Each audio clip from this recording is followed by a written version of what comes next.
இந்த தேர்தல் ஆணையம் தான் இப்போ பொறுப்புங்கிறது தெரியாமல் இந்த விசிலடிச்சாங்குஞ்சிகள் பல பேர் ஸ்டாலின் ஆதிக்கம் ஒழிக வண்டியில் போகிறப்பையும் பின்னாடியே 10 பேர் போய் அதில் விழுவுறான், அதில் ஒருத்தன் செத்தான். அதிமுக ஆட்சி அமைக்கிற சூழல் இருக்குன்னு வச்சிங்களேன். லைட்டாக இங்கேருந்து தாவக்கூட கட்சியாக இருக்கிறது தேமுதிக. விஜயகாந்த் நல்ல மனிதர் தான், எல்லாரும் நல்லா இருக்குன்னு நினைச்சாரு தான். மற்றபடி அவர் கொள்கைக்கு ஒர்க் பண்ணாலும் என்னன்னு தெரியாது. உங்கள் கொள்கை நான் பேட்டி எடுத்திருக்கேன் அவரை. உங்கள் கொள்கை என்ன அப்படின்னா எல்லாரும் நல்லா இருக்கணும், அதுதான் அப்படின்னு. 2026 சட்டமன்ற தேர்தலில் எந்த கட்சி ஆட்சியை பிடிக்கும்னு நினைக்கிறீங்க?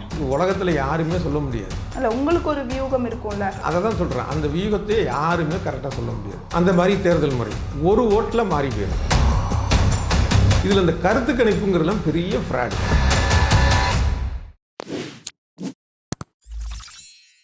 விஜய் அவர்கள் பார்த்தீங்கன்னா நாளைக்கு ஒரு 5 இடத்துல பிரச்சாரம் பண்ண போகிறாரு அப்படின்ற அறிவிப்பு வெளிவந்துச்சு. இப்போது அனுமதி மறுப்பு அப்படின்ற நியூஸ் எல்லாம் வெளியில் வந்துட்டு இருக்கு. அதை பற்றி உங்கள் கருத்து என்ன சார்? அதாவது இந்த விஷயத்துலையும் தற்கொலைங்கிறத நிரூபிக்கிறாங்க. அதாவது டாப் டு பாட்டம் தற்கொலைகள் தான். தேர்தல் விதி இப்போ இருக்கிறது காபந்து அரசு. காபந்து அரசுனா என்னன்னா, தேர்தல் அறிவித்த உடனே தேர்தல் நடத்தை விதிகள் வந்துடும்.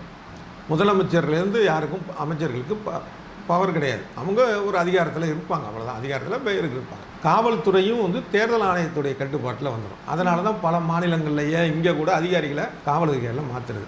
விஜய் சொல்லிகிட்டே இருந்தார்ல, இந்த போலீஸ் முதலமைச்சர் ஸ்டாலின் சார் சொல்கிறத கேட்டு எனக்கு அனுமதி மறுக்குது, அது இதுன்னு. இப்போ காபந்து அரசுனா தேர்தல் ஆணையம் தானே பொறுப்பு. அப்போ கேட்டு தமிழ்நாடு முழுக்க போயிருக்கலாம். சரி, அதை விடுங்க. அடுத்தது இந்த தேர்தல் ஆணையம் தான் இப்போ பொறுப்புங்கிறது தெரியாமல் இந்த விசிலடிச்சாங்குஞ்சிகள் பல பேர் ஸ்டாலின் ஆதிக்கம் ஒழிக. அதாவது ஸ்டாலின் இதை செய்யவும் முடியாது. தேர்தல் ஆணையம் செஞ்சிருக்கு, அதுலேயும் உள்நோக்கம் கிடையாது. இன்றைக்கி தேர்தல் அதிகாரி சொல்லியிருக்கிறாரு தெளிவாக. இவங்க என்ன பண்ணியிருக்காங்க, வழக்கம் போல் நேராக போய் இந்த மளிகை கடையில் ரோக்கான்னு சொல்லுவாங்க, அதை வீட்டிலே எழுதிட்டு போகிறது. பருப்பு 1 கிலோ, உளுந்து 2 கிலோ இப்படி எழுதிட்டு கடைக்கடைன்னா அவர் கடைக்கடைன்னு போடுவார். கடைக்கடை கொடுத்தோன்னு எடுத்து வந்துடுறீங்க. அப்படி ஒரு இதை எழுத்துட்டு போய் கொடுத்துட்டு வந்திருக்காங்க. ஆனால் இதுக்குன்னு ஒரு இணையதளம் இருக்குது. அதில் 48 மணி நேரத்துக்கு முன்னாடி அதில் மனு அதில் இது பண்ணணும். அப்போ தான் அனுமதி கிடைக்கும். அதுவும் தெரியல, எதுவுமே தெரியல. ஒரு கூட்டத்தை நடத்த தெரியல. அப்படியே இவங்க ஏதாவது நடத்துறதுக்கு எப்படி வழிமுறை தெரியல. அப்படி அனுமதி வாங்கி நடத்தினாலும் 41 பேர் காலி. வண்டியில் போகிறப்பையும் பின்னாடியே 10 பேர் போய் அதில் விழுவுறான், அதில் ஒருத்தன் செத்தான். எந்த தகுதியும் இல்லாத தற்கொலை கூட்டமாக இருக்குது. அதில் ஒன்று தான் இது. இதில் இந்த தலைமை தற்கொலையை நம்பி தமிழ்நாடு முழுக்கையிலேருந்து தற்கொலைகள் வந்துட்டு இப்போ திரும்பி போயிருக்கு. இப்போ இதெல்லாம் ஒரு பக்கம் இருக்கும்போது சமூக வலைதளங்களில் பெருசாக பேசப்படக்கூடியது அப்படின்னு என்னென்னு பார்த்தீங்கன்னா, நம்ம திமுக சீட்டு பிரிச்சிருக்காங்க. அதை பற்றி தொடர்ந்து சமூக வலைதளங்களில் பேசிட்டு வந்துட்டு இருக்காங்க. அதை பற்றி உங்களோட கருத்து? திமுக கூட்டணி ஒரு பக்கம் பார்த்தீங்க அப்படின்னா சிபிஎம், சிபிஐ, மதிமுக இவங்களுக்கு குறைவான சீட்டு. விடுதலை சிறுத்தைகளுக்கு ஏதோ ஒன்று அவங்க இன்னும் கொஞ்சம் எதிர்பார்த்தாங்க. இதாவது 6 போன தடவை 6, இப்போ 8 எடுங்க. ஆனால் காங்கிரஸுக்கு 28 அப்படிங்கிற ஒரு ஆதங்கம். இன்னொரு பக்கம் பார்த்தா தேமுதிக இப்போ தான் வந்துச்சு 10 அப்படின்ட்டு. இதில் காங்கிரஸை பற்றிலாம் நிறையா பேசியிருக்கோம். அது இப்போ நம்ம புதுசாக வந்தது தேமுதிக. அது உண்மை தான். அது அந்த ஆதங்கம் ஏன் அப்படின்னா, இவங்க 2021 வாங்கினது 0.43% தான் வாக்கு சதவீதம்.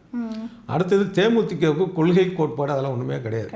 இப்போ இவங்க சொல்கிறாங்கல்ல, நாங்கள் கொள்கை கூட்டணி, நாங்கள் இந்துத்துவாயை எதிர்ப்போம், ராமர் கோயில் அங்கே ஒரு மசூதியை இடித்து கட்டியதை நாங்கள் எதிர்ப்போம், சிஏஏன்னு ஒரு சட்டம் கொண்டு வந்தாங்க, என்ன அதை நாங்கள் எதிர்ப்போம், சனாதனத்தை எதிர்ப்போம், இதுதான் எங்கள் கொள்கைன்னு சொல்கிறாங்கல்ல. இங்கே இது எல்லாத்தையும் ஆதரித்தவங்க தான் பிராமணர் தான். அவங்க நாங்கள் சிஏஏ சட்டத்தை ஆதரிக்கிறோம். அயோத்தியில் ராமர் கோவில் கட்டினது உலக இந்துக்களையே மகிழ வைக்கிறது. இந்து என்றால் இந்தியா, இந்தியா என்றால் இந்து. சனாதனத்தை பற்றி உதயநிதிக்கு என்ன தெரியும்? இனிமேல் அவர் அதை பற்றி பேசக்கூடாது. இதெல்லாம் சொன்னது பிராமணர் தான். அவங்க பிஜேபிகிட்ட கூட்டணி கட்சியாக இல்லை, பிஜேபியோட ஒரு கிளையாகவே தான் இருக்காங்க. இன்றைக்கும் அப்படி தான் இருக்காங்க. அந்த மென்டாலிட்டியே அப்படி. அதை கொண்டு இங்கே பக்கத்தில் வச்சுக்கிட்டா இது எப்படி கொள்கை கூட்டணி ஆகும்? அதுக்கு 10 சீட்டு வேறு. நாளைக்கு ஒரு தொங்கு சட்டமன்றம் வருதுன்னு வைங்க, யாருக்கும் மெஜாரிட்டியில் 2 தரப்புக்கும். இப்போ எந்த எலெக்ஷனையும் போல இந்த எலெக்ஷனும் திமுக அதிமுக தான் போட்டி. விஜய் ஒரு சீட்டு கூட ஜெயிக்க போகிறது கிடையாது. தமிழ்நாட்டில் புதுச்சேரியில் ஒரு 2 வரலாம். இங்கே தமிழ்நாட்டில் ஒன்றும் கிடையாது. அதுவும் புதுச்சேரியில் காரணம் என்னென்னா பிஜேபியில் இருந்து எம்எல்ஏ வந்திருக்கிறாரு. அது மாதிரி ஏற்கனவே இந்த சுயேட்சை எம்எல்ஏ இங்கே வந்திருக்கிறார் இந்த தாவேக்க கூட கூட்டணி. இதனால் வரும், அவ்வளோதான். இங்கே எதுவும் சீட்டு வரக்கூடாது. நாம் தமிழரும் அதே மாதிரி தான். போன தடவை 8னா இன்னும் 2 குறையும். எப்படி இருந்தாலும் அது ஆட்சிக்கு வரப்போகிற தினச்சின்னு அதை விடுங்க. திமுக ஆட்சி இல்லைன்னா அதிமுக ஆட்சி இல்லைன்னா இந்த 2 கூட்டணிகளையும் சேர்ந்த எம்எல்ஏக்கள் வருவாங்க, தொங்கு சட்டமன்றம் ஆகும். அந்த மாதிரி வந்துச்சுன்னா அதிமுக ஆட்சி அமைக்கிற சூழல் இருக்குன்னு வச்சிங்களேன். லைட்டாக இங்கேருந்து தாவக்கூட கட்சியாக இருக்கிறது தேமுதிக தான். அவங்களுக்கு கொள்கைக்கு ஒன்றும் கிடையாது. அப்போ அவங்களுக்கு எதுக்கு அந்த 10 சீட்டு கொடுத்தாங்க? அதுதான் பெரிய ஆச்சரியமாக இருக்குது. அவங்க என்ன ஸ்ட்ராட்டஜி வச்சுருக்கிறாங்க. இப்போ அது ஒரு வார்த்தை வேறு இருக்குது. அதாவது இப்போ புது புது வார்த்தைகள் வந்துருச்சு நிறையா. அந்த ஃபேக்டர் என்னாகும், அந்த ஃபேக்டர் அப்படின்னு, அப்புறம் ஸ்ட்ராட்டஜி எல்லாம் ஒரே கர்மம் தான். காலங்காலமாக இருக்கிறது யூகம் யுக்தின்னு சொல்கிறத பேரை மாற்றி மாற்றி சொல்லிகிட்டு இருக்காங்க. அது என்ன ஸ்ட்ராட்டஜி, இது என்ன ஃபேக்டரு ஒன்றும் புரியல. தொண்டர்களும் கிடையாது, வாக்கு வங்கி கிடையாது, கொள்கை கிடையாது, ஒன்றும் கிடையாது. அதுக்கு 10 சீட்டுன்னா ஆச்சரியமாக தான் இருக்குது. விஜயகாந்த் நல்ல மனிதர் தான், எல்லாரும் நல்லா இருக்குன்னு நினைச்சார் தான். மற்றபடி அவர் கொள்கைக்கு ஓட் பண்ணாலும் என்னன்னு தெரியாது. உங்கள் கொள்கை, நான் பேட்டி எடுத்திருக்கேன் அவரை, உங்கள் கொள்கை என்ன அப்படின்னா எல்லாரும் நல்லா இருக்கணும் அதுதான் அப்படின்னாரு. 2006 கட்சி துவங்கணும் புதுசுன்னு நினைக்கிறப்ப. அதுதான் அவருக்கே தெரியாது.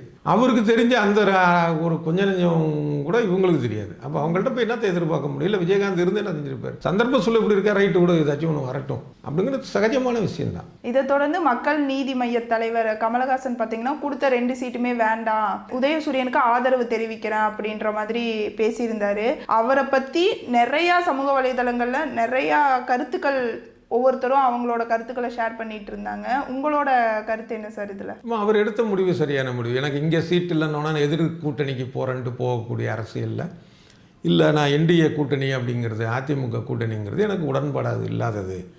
அதனால் நான் இதில் தான் இருந்தாகணும். நான் அதே நேரத்தில் என்னுடைய சுயமரியாதை, என்னுடைய கட்சிக்காரங்க அங்கீகாரம் வேணும்னு கேட்குறாங்க நமக்கு கட்சிக்குன்னு. அதனால் என்னோடய சின்னத்தில் போட்டிட முடியாத ஒரு சூழல் இங்கே இருக்குது.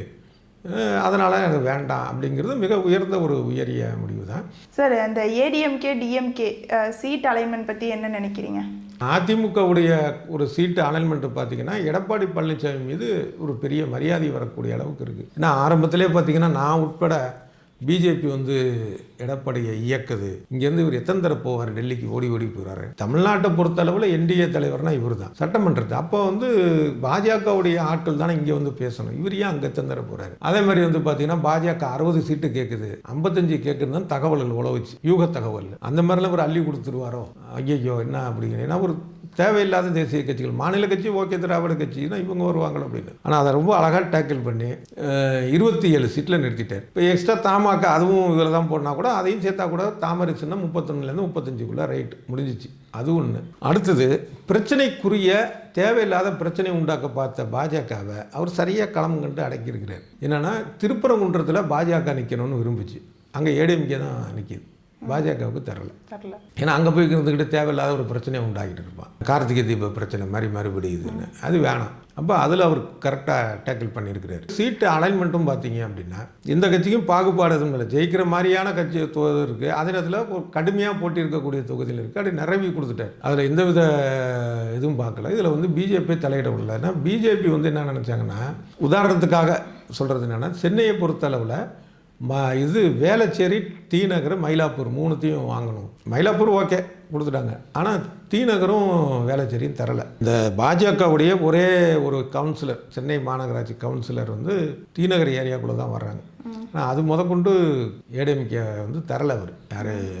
அப்போ இதெல்லாம் கரெக்டாக அவர் செயல்பட்டுருக்கார். தேவையில்லாமல் பாஜக தலையிடுது அப்படின்னு நிறையா பேர் என்ன நான் முதற்கொண்டு நினச்சதெல்லாம் மாற்றம் பண்ணியிருக்கிறார். ஒன்று. இந்த பக்கம் பார்த்தீங்கன்னா திமுகவை பொறுத்த அளவில் மு.க. ஸ்டாலின் சிறப்பாக செயல்பட்டிருக்காரு. தன்னுடைய கட்சி அது அதிகமான தொகுதிகளில் அந்த உதயசூரியன் சின்னம் போட்டியிட்டால் மெஜாரிட்டிக்கு வாய்ப்பு இருக்கணும். இதுக்கு என்ன காரணம்னு பார்த்தீங்கன்னா, இப்போ 2021 உதயசூரியன் எத்தனை தொகுதியில் போட்டியிட்டு வென்றதோ அதை விட, அந்த பெர்சன்டேஜ் நான் சொல்கிறேன், கணக்கு எண்ணிக்கை இல்லை, அதை விட இந்த கூட்டணி கட்சிகள் மற்ற சின்னத்தில் போட்டுருவாங்கல்ல, அதில் வெற்றி சதவீதம் குறைவு. அதாவது உதயசூரியன் போட்டியிட்டதில் 75% வெற்றி பெற்றிருக்கு, கூட்டணி கட்சிகள் போட்டியிட்டதில் 50% தான் வெற்றி. அப்போ அவர் என்ன நினைக்கிறாருன்னா, அப்போ உதயசூரியன் அதிக சின்னத்தில் போட்டியிடட்டும் அப்படிங்கிறது. அதில் இன்னொரு கேள்வி இருக்குது. அப்படி பார்த்தோம்னா இதுக்கு முன்னாடி 1991 பெரிய தோல்வி ஏற்படுத்தியதில் அப்போ நிறையா தொகுதி உதயசூரியன் தான் போட்டிட்டாங்க. 2016 உதயசூரியன் தான் நிறையா போட்டிட்டாங்க. என்னாச்சு முடிவு? ஆக இது மட்டுமே முடிவு அப்படிங்கிறது இல்லை. ஆனால் அவர் திமுகவுக்கான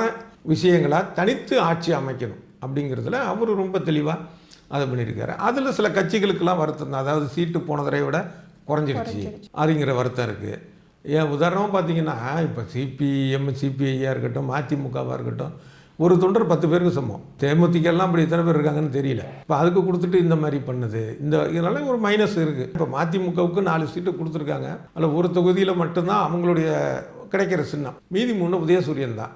சொன்னது என்னென்னா 4 ஜெயிக்கிறதுக்கான அத்தனை முயற்சி எடுப்போம் அப்படின்னு. ஸோ அந்த ஒரு அளவில் அதிகபட்ச வெற்றியை நோக்கி அவர் போகிறார். அதே மாதிரி தான் எடப்பாடி பழனிசாமியும்.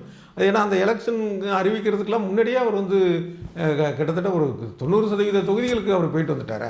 பிரச்சாரம் தமிழ்நாடு முழுக்க போயிட்டு வந்துட்டார் அவர். இதுன்னு இப்போ இவர் திருவாரூரில் ஆரம்பிக்க போகிறாரு. அதனால் களம் சூடு பிடித்திருக்கிறது. உங்கள் பார்வையில் 2026 சட்டமன்ற தேர்தலில் எந்த கட்சி ஆட்சியை பிடிக்கும்னு நினைக்கிறீங்க?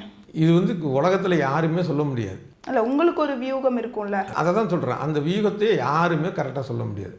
ஏதோ ஒன்று சொல்லி லக்கில் வரலாம், அதிர்ஷ்டத்தில் இதுலையோ நம்ம அதில். ஏன் அப்படின்னா, நம்ம நாட்டில் வந்து இருக்கிறது அந்த மாதிரி தேர்தல் முறை. ஒரு ஓட்டில் மாறி போயிடும். 3 தொகுதி இருக்குன்னு வச்சுக்குவோம்.